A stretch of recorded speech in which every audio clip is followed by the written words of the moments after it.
It was a done deal from the first half.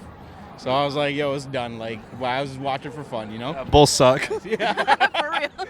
DeRozan should come back.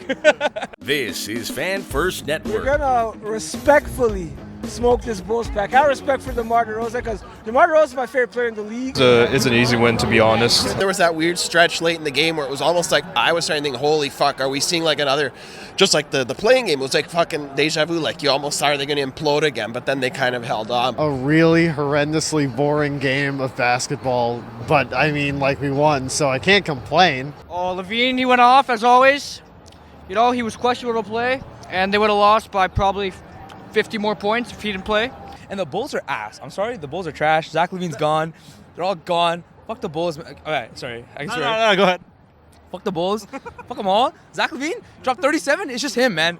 I just one moves your number 2. It's over. Okay, like that's all I have to say. The Bulls have no spacing, you know. So I see that they really need a point guard. They need a point guard in a very bad way. OG went crazy. The whole Raptors bench went crazy. Yeah, I think they really played really good defense. You saw them rotate consistently. And also Anunoby was hitting his shot. Siakam kind of started slow, but really hit his stride towards the end. And then they prevented a comeback from the Bulls. So overall, they played really good basketball. Hopefully, they keep it up. We saw what OG Anunoby's capable of. If he's able to knock down the 3 ball off the catch, just cash money. So OG playing absolutely fantastic. Both ends of the court, made some really huge threes, some big defensive plays. I'd say he was the best player tonight for sure, in my opinion. Who stood out for you tonight? A bunch of guys put in a shift. Who's the big man tonight? OG Anunoby.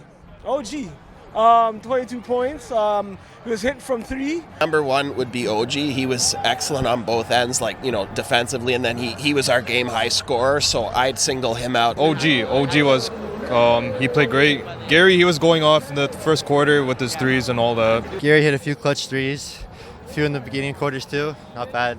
I'd say Anunoby, although Scottie Barnes was essential in terms of controlling the ball and whatnot. Probably LaVine, even though he plays for Chicago. Bryce just had a pretty good game. You know, he's been on a downswing, so I liked how he was playing. He brought some energy, got a few good, I think he got a few shots. I don't know. I liked him.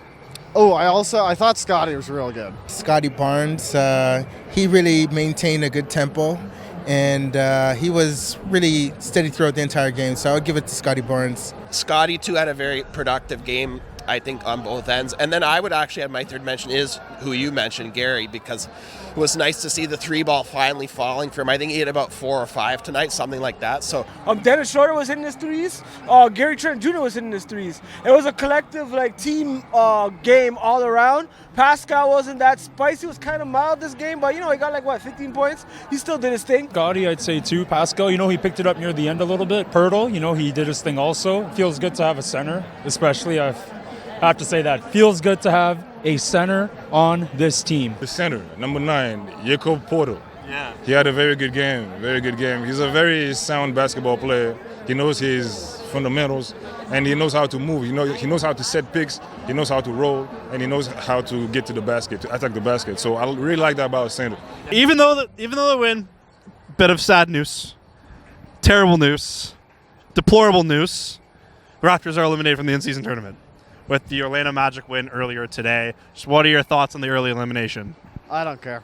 I mean, I like the in-season tournament, but, who cares, you know? The in-season tournament is so irrelevant. That does not matter.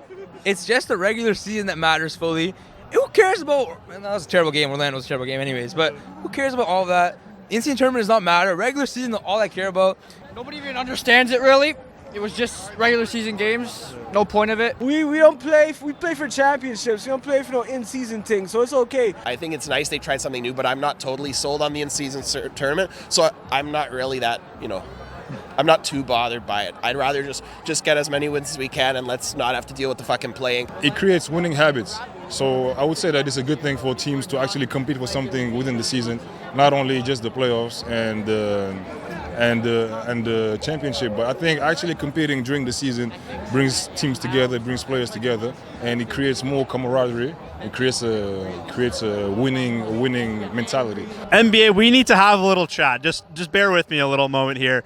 The NBA in-season tournament. You know how dull that sounds? You know how ridiculously boring that sounds? If the color beige was a name of a tournament, it'd be the NBA in-season tournament. Put some color in that thing. You have to give this tournament some flavor. It can't be this generic name brand, great value, no name Galen Weston bullshit. I don't even care about the game. Raptors eliminated. Go Magic, I guess. This is Fan First Network. I better be smoking a Phoenix pack this Wednesday. I better be smoking that Suns pack. I better be smoking that Devin Booker, KD, what's Yusuf Nurkic pack. Okay, I'm calling that on Wednesday. Let's go. We the North, baby.